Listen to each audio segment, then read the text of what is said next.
Decluttering sounds simple, just get rid of what you don't need, right? But for seniors, it's rarely that straightforward. Here's the first harsh truth. Decluttering isn't just about removing items, it's about facing decades of memories and emotions attached to them.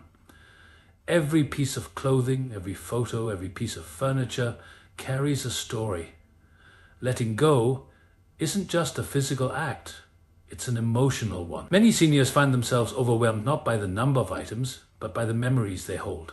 That old sweater isn't just fabric, it's a reminder of a spouse who's no longer here. Those photo albums aren't just pictures, they're chapters of a life lived fully. The truth is, decluttering often feels like erasing parts of your history, and that's why it's so hard. It's okay to feel this way. In fact, acknowledging this emotional weight is the first step to making real progress.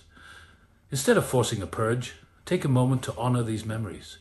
Start with items that hold the least emotional charge and build your way up. The goal isn't to erase the past, but to create a living space that supports the present and future. Understanding this emotional side of decluttering can help you move forward with compassion and clarity, making the process a bit less painful. Here's another harsh truth. The idea of someday is a trap. Seniors often hold on to things with the belief that they'll need them someday. Clothes that might fit again. Hobby supplies for when there's more time. Kitchen gadgets for that big family gathering that never seems to happen. But someday rarely arrives, and in the meantime these items take up valuable space and create mental clutter. The reality is, this mindset is more about fear than practicality. The fear of letting go, the fear of change, the fear of losing the life you once imagined for yourself. The harsh truth is, clinging to someday is a way of avoiding the present. It prevents you from enjoying the space you have now and from creating a home that serves your current needs, not the life you used to live or the one you might never pursue. The solution? Get brutally honest about what someday really means. If you haven't used something in the past year, chances are you won't use it in the next one either. Consider setting a firm deadline. If you don't use an item by then, it goes. By letting go of the someday mindset, you'll free up not just physical space, but mental and emotional space as well, making room for what truly matters in the here and now. One of the hardest parts of decluttering for seniors is dealing with family heirlooms. Here's a harsh truth that no one talks about. Just because something has been in the family for generations doesn't mean you have to keep it. Many seniors feel intense guilt about letting go of items that belong to parents, grandparents, or even their own children. It feels like a betrayal, like you're discarding a piece of your heritage. But here's the reality. Holding on to things out of guilt doesn't honor your loved ones. It traps you in a cycle of emotional obligation. The truth is, not everything can be saved, and not everything needs to be. Sometimes, the memory is enough. Ask yourself, does this item genuinely bring you joy, or does it just remind you of your duty to preserve it? If it's the latter, consider finding it a new home. Offer it to family members who might actually use or appreciate it, or donate it to someone who will. Taking a photo of the item before letting it go can also help ease the guilt. You'll still have a way to remember it without keeping the physical object. By releasing this guilt, you're not dishonoring your family's legacy. You're making space to live your own life more freely and meaningfully. Here's a financial reality that many seniors don't want to face. Keeping things can be just as costly as letting them go. The harsh truth is, holding on to unnecessary items comes with hidden costs, storage fees, higher maintenance expenses, and even the price of a larger living space. Every closet full of clothes you don't wear, every spare room packed with old furniture, represents money spent to house things you no longer need. On the flip side, letting go can actually save you money. Downsizing to a smaller, more manageable space could cut your living expenses significantly. Selling valuable items you no longer use can also boost your budget. However, the real cost isn't just financial, it's emotional and mental. Clutter creates stress, makes it harder to find things, and turns simple tasks into overwhelming chores. It's exhausting to live in a space where every corner is a reminder of decisions you haven't made yet. The key is to shift your mindset. Instead of focusing on what you're losing, consider what you're gaining. More space, less stress, and the freedom to live more intentionally. By weighing the true costs of keeping versus letting go, you'll find it easier to make decisions that align with the life you want now, not the one you had in the past.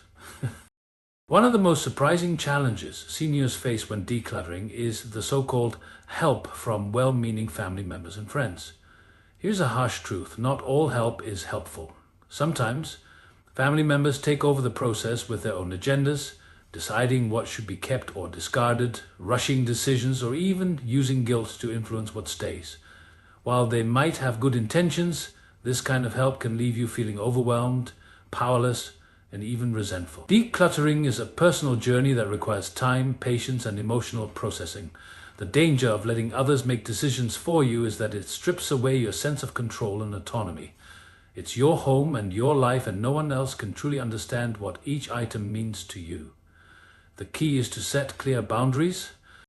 Politely but firmly explain that while you appreciate their support, the final decisions are yours to make. If you do need assistance, ask for it on your own terms, whether that means having someone handle the heavy lifting or simply providing moral support without judgment. By reclaiming control of the process, you'll find it easier to let go, not because someone else thinks you should, but because you're ready to. This way, decluttering becomes an act of empowerment, not something done to you, but something you do for yourself. Let's talk about a popular but misleading concept: organized clutter. Here's the harsh truth: no matter how neatly you arrange it, clutter is still clutter. Many seniors fall into the trap of thinking that if everything is neatly stored in labeled bins, drawers, or cabinets, it's not really a problem. But the reality is, simply hiding or organizing stuff doesn't address the underlying issue, it just masks it. Organized clutter still takes up space, still requires maintenance, and still creates stress. The illusion of order makes it easier to avoid making tough decisions about what to keep and what to let go. It's like sweeping dust under a rug. Out of sight, but definitely not gone. The real challenge is deciding what truly adds value to your life and what doesn't. A good rule of thumb: if you're storing items just in case, chances are they're not as essential as you think. Start by tackling one small area at a time, a single drawer or shelf, and commit to letting go of anything that doesn't serve a clear purpose or bring you joy. By focusing on true decluttering instead of just organizing, you'll create space that feels lighter, more open, and less overwhelming. Remember, the goal isn't to be more organized, it's to have less to organize in the first place. Letting go of the illusion of organized clutter can be a powerful step toward a simpler, more manageable life. Here's a harsh truth that many seniors find difficult to accept: those unfinished projects gathering dust aren't just taking up space. They're weighing you down emotionally, whether it's the half-knit blanket, the scrapbook materials that never got used, or the woodworking tools rusting in the garage. These items represent dreams deferred and ambitions unfulfilled. Holding on to them often feels like holding on to hope that you'll get around to them someday, but in reality, they're a constant reminder of things left undone. The truth is, clinging to these projects isn't about keeping possibilities open. It's about avoiding the pain of admitting that some chapters might be closed for good. This isn't about giving up, it's about making peace with the past so you can fully embrace the present. One way to start is by asking yourself some honest questions. Does this project still excite me, or is it just a burden? Would I buy these supplies today if I didn't already own them? If the answer is no, it might be time to let them go. Consider donating supplies to local clubs, schools, or charities where they can be put to good use. By releasing these unfinished projects, you're not admitting defeat. You're freeing yourself from guilt and creating room for new passions and interests that align with the life you have now. In letting go, you reclaim both your space and your peace of mind. Here's a harsh truth that doesn't get talked about enough. Decluttering can put a serious strain on relationships, especially if you and your loved ones don't see eye to eye about what should stay and what should go. For many seniors, this tension often arises with adult children who might view certain items as junk while you see them as cherished memories. Arguments about what to keep can quickly escalate into deeper conflicts about respect, autonomy, and the emotional weight of things. It's easy for family members to dismiss your belongings as mere clutter without understanding the stories behind them. This disconnect can leave you feeling misunderstood, frustrated, and even resentful. The solution isn't to avoid decluttering, but to approach it differently, with open communication and mutual respect. Start by sharing the stories behind the items that matter most to you, helping your loved ones understand why they're hard to let go of. Likewise, try to see their perspective. Sometimes the things we hold on to are more of a burden to us than a blessing. One effective strategy is to establish clear guidelines together: what items must absolutely stay, what can go, and what needs more time to decide. This way, decluttering becomes a collaborative process rather than a battlefield. Remember, the goal isn't just a tidier home, but a more peaceful one, both in your living space and in your relationships. Here's a harsh truth that's hard to accept. As we age, our physical abilities change, and that impacts our ability to declutter effectively. Bending, lifting, sorting, and hauling things out of the house can become exhausting or even painful. For many seniors, the real barrier to decluttering isn't emotional attachment or procrastination, it's physical limitations. This truth can feel frustrating, even humiliating, especially if you've always been independent and capable. Admitting you need help can feel like admitting defeat, but the reality is that asking for support is a sign of strength, not weakness. The key is to plan smart, not just work hard. Start small, focusing on one drawer or shelf at a time, and take frequent breaks to avoid fatigue. Use tools that can help: grabbers for hard-to-reach items, wheeled carts for moving heavier things, or a sturdy chair to sit while sore and hesitate to enlist help.